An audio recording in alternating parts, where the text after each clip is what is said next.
ఓం మహాగణాధిపతయే నమః. ఓం గురుభ్యో నమః. ఓం శ్రీమాత్రే నమః. పరమేశ్వర స్వరూపమైనటువంటి జ్యోతిష, వాస్తు మరియు ఇతర అనేకమైనటువంటి శాస్త్రములను మనకు అందించినటువంటి మహర్షులకి నమస్కారం.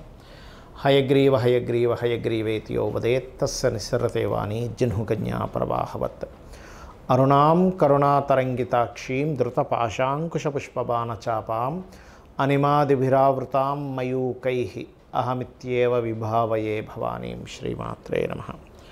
ప్రేక్షకులకి ఆ లలితాంబిక అమ్మవారి యొక్క అనుగ్రహం పరిపూర్ణంగా కలగాలని మనస్ఫూర్తిగా కోరుకుంటూ మనం ఈరోజు రాహువు కేతువు, ఈ రాహుకేతువుల మార్పు కొన్ని సాఫ్ట్వేర్స్లో ఒక రకంగా ఉంది. అంటే కొన్నిట్లో మే 18 అని, కొన్నిట్లో మే 15 అని, కొన్నిట్లో జూన్ 1 ఉంది. కాకపోతే దీని ప్రభావం మాత్రం మే 15 నుంచి స్వల్పంగా ప్రారంభమై జూన్ 1వ తేదీ నుంచి తీవ్రత పెరుగుతుంది దీని యొక్క ప్రభావం.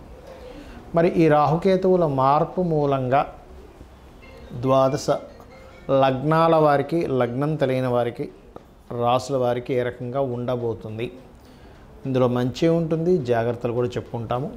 అదేవిధంగా ఏ పరిహార మార్గం చేసుకోవాలనేటువంటిది కూడా చూసుకోవాలి. అయితే ఈ యొక్క విషయాలు చెప్తుంది నేనైనప్పటికీ కూడా చెప్పిస్తుంది సాక్షాత్ లలిత అమ్మవారిగా భావిస్తూ ఒక్కొక్క లగ్నం గురించి మనం తెలుసుకుందాం. ధనస్సు లగ్నము, ధనస్సు రాశి. ధనస్సు వారి కనుక చూసుకుంటే కనుక ప్రస్తుతం రాహుకేతువులు, రాహు 4లోని, కేతువు దశమంలో అంటే వృత్తి స్థానంలో ఉన్నారు.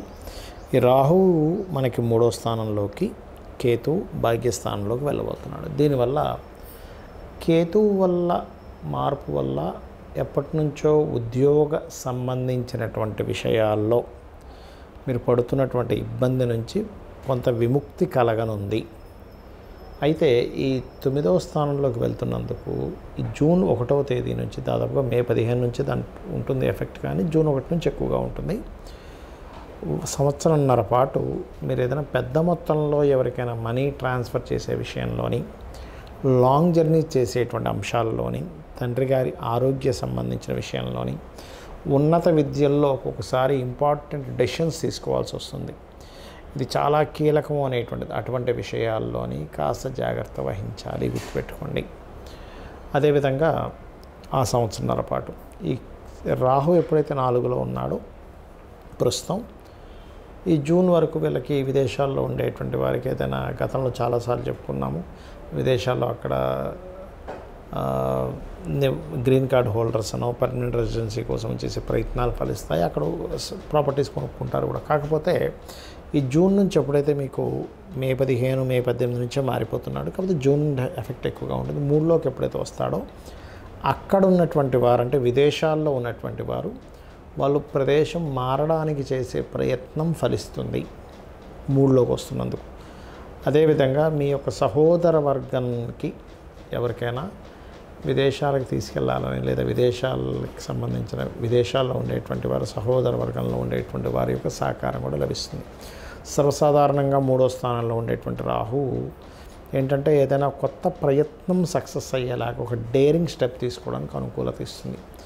అదేవిధంగా విదేశీయులతోని, లేకపోతే విదేశాల్లో ఉండేటువంటి వారితో కొత్త పరిచయాలు ఏర్పడము, మరియు ఏదైనా ఇంటర్వ్యూస్కి వెళ్ళినట్లయితే అందులో ముఖ్యంగా ఆన్లైన్ ఇంటర్వ్యూస్ సక్సెస్ అవ్వడము, ఇటువంటివి బలంగా సూచిస్తున్నాయి. అయితే ఏదేమైనప్పటికీ కూడా ధైర్యాన్ని, సాహసాన్ని 3వ స్థానంలో ఉండేటువంటి రాహు ఇస్తాడు. అయితే 9వ స్థానంలో కేతు వెళ్తున్నందుకు వీలైనంత మట్టుకు పుణ్యక్షేత్ర దర్శనాలు, అందులో ముఖ్యంగా గణపతి ఆలయాలు, కోనార్క్ లాంటి సూర్య ఆలయాలు ముఖ్యంగా దర్శనం చేసుకోండి. మీ ఇష్టదైవం ఆలయం కూడా దర్శనం చేసుకోవచ్చు. తద్వారా 9లో ఉండేటువంటి కేతువు యొక్క నెగటివ్ ఎఫెక్ట్ అనేటువంటి తగ్గుతుంది. అయితే మీరు నిత్యము చేయవలసినటువంటిది ముఖ్యంగా నరసింహస్వామి యొక్క ఆరాధన చేయండి. అందులో ముఖ్యంగా ఈ కేతువు మారిన తర్వాత ఒక 2 నెలల పాటు కుజుడు అక్కడే ఉంటాడు. కాబట్టి ఆ 2 నెలల పాటు కూడా మీరు కాస్త తండ్రి గారికి ఏదైనా కొంత, అంటే బీపీ లెవెల్స్ ఎక్కువగా ఉండి స్ట్రోక్స్ వచ్చే ఛాన్సెస్ ఉండేటువంటి వారు కొంత తండ్రి గారి ఆరోగ్య విషయంలో కొంత జాగ్రత్తగా ఉంటారు. వారికి ఎటువంటి ఇబ్బంది కలగకుండా ఉండాలంటే కందులు, ఉలవలు దానంగా ఇవ్వండి, ఎటువంటి ఇబ్బంది రాదు. ఈ రాహుకేతువుల యొక్క మార్పు మూలంగా దేశ గోచారం ఎలా ఉండబోతుంది మనం ఆల్రెడీ ఒక 40-45 రోజుల క్రితమే చెప్పుకున్నాం. అయ్యా కుజుడు కర్కాటక రాశిలో సంచరిస్తున్నాడు, నీచబడి ఉన్నాడు. ఈ మిలిటరీకి, ఈ యొక్క దాడులకి, అదేవిధంగా రక్షణ దళాలకి, అందులో ముఖ్యంగా నేవీలో ఉండేటువంటి వారికి కారకుడు అని యూట్యూబ్లో ఉన్నాయి వీడియోలు మీరు కనుక చూసుకున్నట్లయితే. అదేవిధంగా ఉగ్రవాదులకు కూడా నీచబడ్డ కుజుడు కారకుడు అవుతాడు కాబట్టి అటువంటి దాడులు జరుగుతాయని చెప్పుకున్నాం. అదే రకంగా మహర్షులు మనకి అందించినటువంటి శాస్త్రరీత్యా జరుగుతూ వస్తున్నాయి. ఇది మన గొప్పతనం కదా, అమ్మవారి యొక్క అనుగ్రహం అంతా కూడా. అయితే ఇక్కడ నేను చెప్పేది ఒకటే, ఈ దాడులకి ముఖ్యంగా ఈ రాహుకేతువులు ఎప్పుడైతే రాహు మనకి కుంభంలోకి రావడము, కేతువు సింహరాశిలోకి ఎంటర్ అయ్యి కుజుడితో ఎప్పుడైతే కలుస్తున్నాడో దీని మూలంగా మంచి ఉంది. ప్రపంచవ్యాప్తంగా కొంత జాగ్రత్త పడాలి. ఏమిటవి?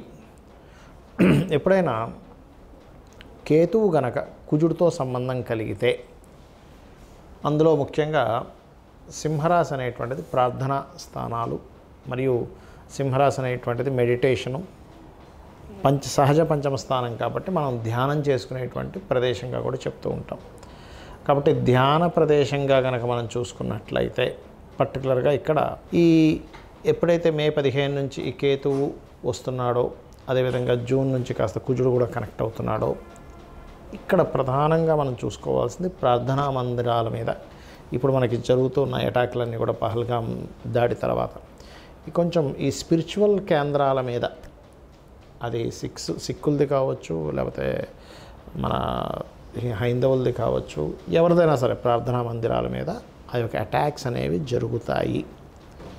ఒక్కొక్కసారి మన వాళ్ళు వేసేటువంటి అటాక్స్లో కూడా ముఖ్యంగా మనం గతంలో చెప్పుకున్నాం, పెహల్గాం తర్వాత యుద్ధం కంటే కూడా ఎక్కువ అటాక్స్ జరుగుతాయి అనేటువంటిది. ఆ రకంగానే అటాక్స్ జరుగుతూ ఉన్నాయి. అయితే ఇక్కడ ఏంటంటే ఈ కుజకేతువులు కలిసినప్పుడు మాత్రం కాస్త ఈ ప్రార్థనా మందిరాల మీద కావచ్చు, ఆలయాల్లో కావచ్చు, క్షేత్రాల మీద కావచ్చు ఎక్కువ ప్రభావం ఉంటుంది. కాబట్టి నేను చెప్పేది ఫస్ట్ నుంచి కూడా చెప్తున్నాను, అయ్యా ఈ భారతదేశానికి సముద్ర తీరాల్లో ఉండేటువంటివి లేదా పాకిస్తాన్ దగ్గరలో ఉండేటువంటి ప్రాంతాలు కాస్త అప్రమత్తంగా ఉండాలి. అందులో ముఖ్యంగా క్యాపిటల్ సిటీ ఏదైతే ఉందో మనకి క్యాపిటల్ అయినటువంటి ఢిల్లీ ప్రాంతం కూడా జాగ్రత్తగా ఉండాలి అనేటువంటిది.